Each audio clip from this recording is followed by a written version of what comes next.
Estamos leyendo ahí en Primera de Pedro 2:16, donde él dice, como libres, pero no como los que tienen la libertad como pretexto para hacer lo malo, sino como siervos de Dios.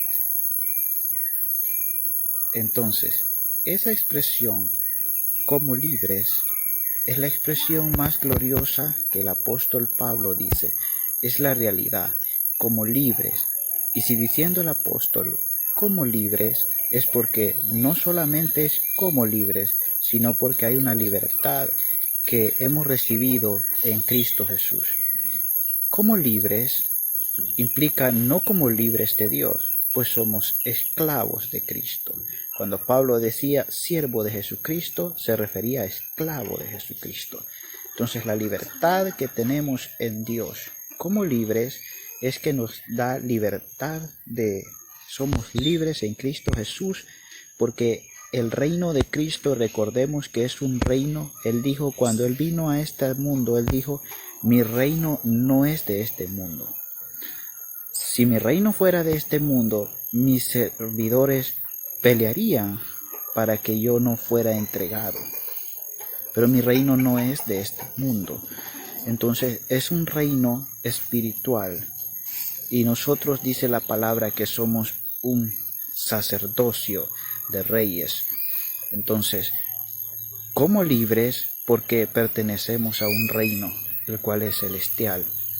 El reino de Jesucristo, dice en el libro de Daniel, que es un reino que permanece para siempre. El reino sempiterno de Cristo Jesús, el cual es el reino de los santos. Hermanos, como libres, debemos de esa expresión, como libres, implica la forma de vida en que, cómo hemos de vivir nosotros como libres, como reyes, libres en Cristo Jesús. ¿Libres de qué? Libres primeramente del pecado, libres de toda institución humana, libres de reyes, libres de cualquier gobierno mundano, libres de los hombres. Apóstol Pablo también dijo, no solo Pedro, también Pablo dijo, no os hagáis esclavos de los hombres. Si nos hacemos esclavos de los hombres es porque nosotros queremos.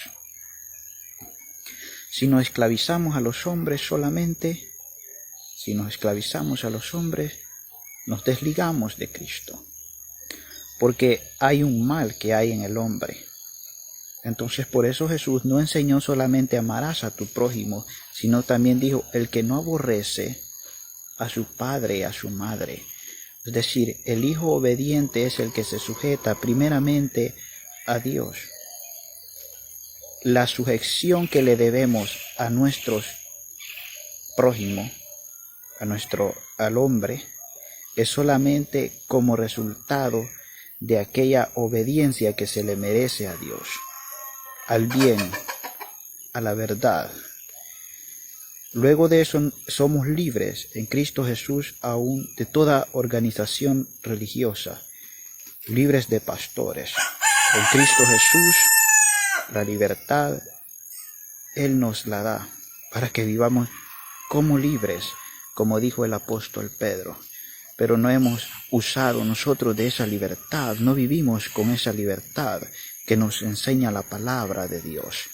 Porque muchos parecieran como interpretar las escrituras como si las siguientes expresiones de Pedro anularan las primeras, pero no la anulan, sino es solamente un paréntesis que él hace. Como libres, dice. Como libres, un paréntesis, pero no como los que tienen la libertad como pretexto para hacer lo malo, sino como siervos de Dios. O sea, no es que vamos a hacer lo malo, sino que la verdad, ¿cuál es la diferencia entre la libertad y el libertinaje? la libertad, el hombre que es libre de organizaciones, es libre de pastores, es libre de todo poder político, poder religioso, es libre en Cristo Jesús porque tiene el Espíritu de Dios que, como dijo el apóstol Pablo, pero la ley del Espíritu de vida en Cristo Jesús me ha librado de la ley del pecado y de la muerte. Entonces tiene una ley en él. Por eso apóstol Pablo dice, no estando yo sin ley, sino bajo la ley de Cristo, la ley de la libertad. La ley real, dice el apóstol Santiago, la ley de la libertad. Entonces la cual es amarás a tu prójimo como a ti mismo. Esa es la ley de la libertad. Hermanos, el amor no hace mal al prójimo. Entonces nosotros hemos de vivir como libres en Cristo Jesús. Por eso les digo, el hombre que es libre en Cristo Jesús es libre de pastores. Él vive, hermanos, como rey. Él sabe, él tiene autoridad que es en Cristo Jesús. Él conoce la verdad. Por eso el apóstol Juan dice, no os escribo como si ignoraseis la verdad, sino porque la conocéis. Entonces, hermano, hemos de vivir como libres porque solamente Dios puede guiarnos a la salvación. Como libres. Como libres, pero no como los que tienen la libertad como pretexto para hacer lo malo, sino como siervos de Dios. Entonces, no es que nos vamos, por eso yo les dije, ¿cuál es la diferencia entre la libertad y el libertinaje? La libertad está sujeta a Dios. El hombre que es libre tiene temor de Dios. El libertinaje es aquel que se olvida del temor de Dios. El libertinaje es el hombre que hace como él quiere. No tiene el Espíritu de Dios. El hombre libre es el que tiene el Espíritu de Dios y le guía a hacer lo bueno. ¿Por qué? Si hubiera completa armonía entre la ley de Dios o la voluntad de Dios y la ley de los hombres, la voluntad de los hombres, que es la política, ¿qué necesidad habría de que el apóstol Pedro haya dicho, si alguno padece como cristiano, y que también el apóstol Pablo haya dicho que los que quieren vivir piadosamente en Cristo Jesús padecerán persecución? ¿Ah? ¿Por qué? Hermanos, porque no hay armonía.